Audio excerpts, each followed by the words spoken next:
కాంగ్రెస్ చేతి గుర్తుకే ఇది ఒక్కసారి కాంగ్రెస్ పార్టీ పోటీ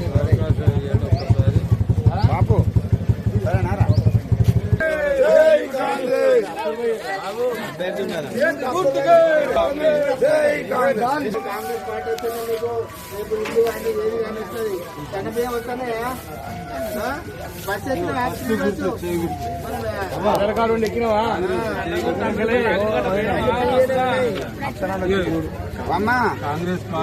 అభిలాష్ కి ఇల్లు పెట్టినామా నెక్స్ట్ మనకే తమ్మునికి ఎవరికన్నా ఒకళ్ళకి ముగ్గురు ఇట్లా వేణుగానికైనా ఏం కాదు నాగేశ్వరానికైనా ఏం కాదు ఓకేనా గనియానికైనా ఏం కాదు పెళ్లి కాలే పనులు అయితే గవర్నమెంట్ వాళ్ళకి వేసినా వేస్తే కదా మళ్ళీ వాళ్ళు డబ్బులు ఇస్తారు మళ్ళీ పైన ఫస్ట్ నమస్తే. కొత్తపేట పట్టణంలో మున్సిపాలిటీలో ఎన్నికల హడావుడి నడుస్తున్నది. ఏ వార్డులో చూసినా వార్డు సభ్యులు ప్రచారాన్ని హోరెత్తిస్తున్నారు. మనం 3వ వార్డులో ఉన్నాం. 3వ వార్డులో కాంగ్రెస్ పార్టీ అభ్యర్థి అక్షర్ గారు ఇల్లు తిరుగుతూ ప్రచారాన్ని హోరెత్తిస్తున్నారు. ప్రతి ఇల్లు తిరిగి తనకు ఓటేసి గెలిపారని అభ్యర్థిస్తున్నారు. మనం ఇప్పుడు కాంగ్రెస్ పార్టీ కొంతమంది కాంగ్రెస్ పార్టీ నాయకులు సీనియర్ నాయకులు ఇక్కడ ఉన్నారు. వారిని అడుగుతాం అసలు 3వ వార్డులో ఎలాంటి అభివృద్ధి జరిగింది, ఇల్లు తిరుగుతున్నప్పుడు ప్రజలకు ఎటువంటి సమస్యలు మీరు చెప్తున్నా తెలుసుకునే ప్రయత్నిద్దాం. చెప్పండి, మన కాంగ్రెస్ పార్టీ సీనియర్ నాయకులు కరాటే ప్రభాకర్ ఉన్నారు. చెప్పండి, ఇప్పుడు 3వ వార్డులో ప్రజలు ఎలాంటి సమస్యలు మీరు తీసుకొస్తున్నారు? అసలు ఆ 3వ వార్డులో ఏమైనా అభివృద్ధి జరిగిందా? ఒకవేళ కాంగ్రెస్ పార్టీకి గెలిస్తే ఏ రకంగా అభివృద్ధి చేస్తారు? ఈ నియోజకవర్గం ఎమ్మెల్యే గారు నిన్న ఈవినింగ్ రావడం జరిగింది.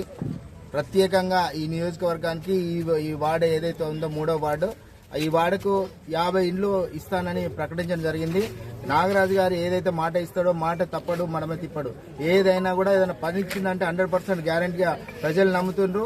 అదే విశ్వాసంతో ఈ రోజు అఫ్సర్ పాషాను పెద్ద ఎత్తున మెజార్టీతో ప్రజలందరూ కూడా ఆయన గెలిస్తేనే న్యాయం జరుగుతుంది, ఆయన గెలిస్తేనే ఇల్లు వస్తుంది, ప్రతి ఒక్కరికి అండగా ఉంటాడు, పేదల మనిషి అనే ఉద్దేశంతో మేము తిరుగుతున్న ప్రతి వార్డులో ప్రతి ఇంటింటి ప్రచారంలో ప్రజలందరూ కూడా ఎంతో ఉత్సాహంతో ముందుకు వచ్చి మేము ఓట్లేస్తాము, మాకు మాత్రం పని చేయాలి అని ప్రతి ఒక్కరు అంటుండ్రు. మేము కూడా చాలా హ్యాపీగా ఫీల్ అయ్యాము. మొత్తం ఈ నియోజకవర్గంలో 3వ వార్డు అత్యధిక మెజార్టీతో తప్పకుండా గెలిపిస్తాము అని ప్రజలు అంటుండ్రు. మేము కూడా చాలా సంతోషపడుతున్నాం. చెప్పండి,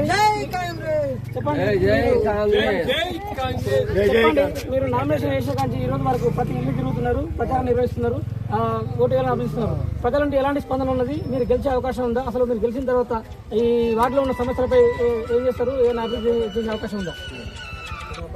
నేను నామినేషన్ చేసినప్పటి నుంచి తిరుగుతూనే ఉన్నాను, ప్రతి ఇంటికి తిరుగుతూనే ఉన్నాను. అసలు ఈ ఇందిరానగర్, ఈ వార్డు పేరు ఇందిరానగర్.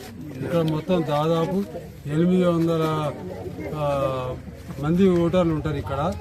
ఇది 1980లో అప్పుడు శ్రీమతి ఇందిరాగాంధీ గారు ఈ స్థలాన్ని కొని ప్రజలకు స్థలాలు ఇచ్చి ఇల్లు కట్టించి అప్పుడు హ్యాండ్ ఓవర్ చేసిన ఇల్లు ఇప్పటికీ అదే దుస్థితిలో ఉన్నాయి, అదే పరిస్థితిలో ఉన్నాయి తప్ప ఈ తర్వాత వచ్చిన ప్రభుత్వాలు డెవలప్మెంట్ చేయలేదు. రాజశేఖర రెడ్డి ఉన్నప్పుడు పక్కా ఇళ్లు చేశారు. ఇంకా చాలా ఇళ్లు పరదాలు కప్పుకొని గుడిసెల్లాగా ఉన్నాయి. ఇది కంప్లీట్ కాంగ్రెస్ కాలనీ, కాంగ్రెస్ ఇళ్లు. ఈ మధ్యలో ఈ 15-20 ఏళ్లలో ఎలాంటి అభివృద్ధి జరగలేదు.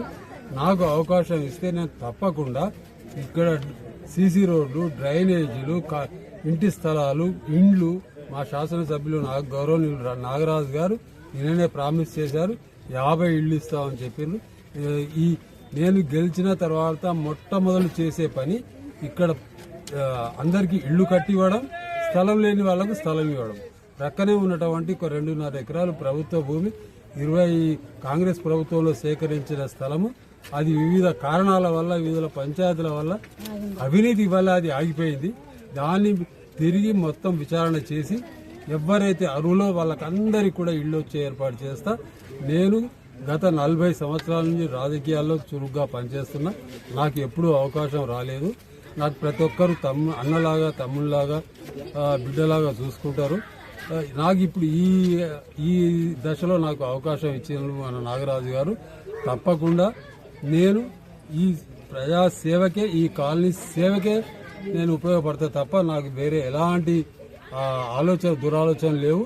నేను ఖచ్చితంగా దీన్ని ఒక మోడల్ కాలనీగా తీర్చిదిద్దాలని ఆశయంతో ఉన్నాను. తప్పకుండా మీ అందరికీ మళ్ళొకసారి నేను విజ్ఞప్తి చేస్తున్నా, దయచేసి నాకు ఓటు ఇవ్వండి, అభివృద్ధికి సహకరించండి.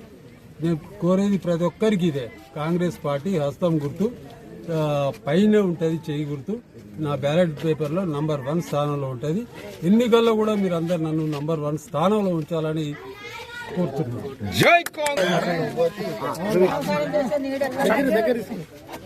ఈరోజు 3వ వార్డు అభ్యర్థి మరి అప్సరన్న గారి ప్రచారంలో భాగంగా మరి ప్రజలు ఈ 3వ వార్డు నుంచి వెళ్ళి మరి ఇన్ని సంవత్సరాల నుంచి వెళ్ళి అభివృద్ధి అనేది శూన్యంగా ఉంది.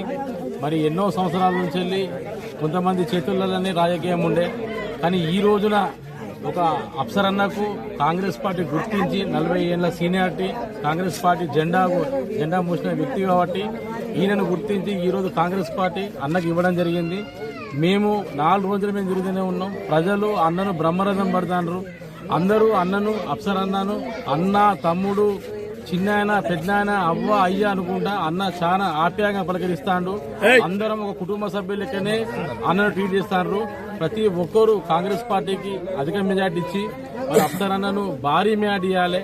ఎందుకు అంటే కాంగ్రెస్ పార్టీతోనే అభివృద్ధి సాధ్యమవుతుంది. ఈ రోజు ఈ రాష్ట్రంలో కాంగ్రెస్ పార్టీ ఉన్న అధికారంలో ఉన్నది. అలాగే మన గౌరవ శాసనసభ్యులు కేఆర్ నాగరాజ్ అన్న గారు కూడా మరి మన ఎమ్మెల్యే గారు ఉన్నారు. మన ఎమ్మెల్యే గారి సహకారం, అలాగే ఎంపీ గారి సహకారం, మన మినిస్టర్ సహకారం, అలాగే సీఎం రేవంత్ రెడ్డి సహకారం, అందరి సహకారంతో ఈ రోజు అభివృద్ధి జరగాలంటే అది కాంగ్రెస్ పార్టీతోనే సాధ్యం. కాబట్టి ఈ 3వ వార్డులో అప్సరన్నను భారీ మెజార్టీతో గెలిపిస్తాం. Thank you.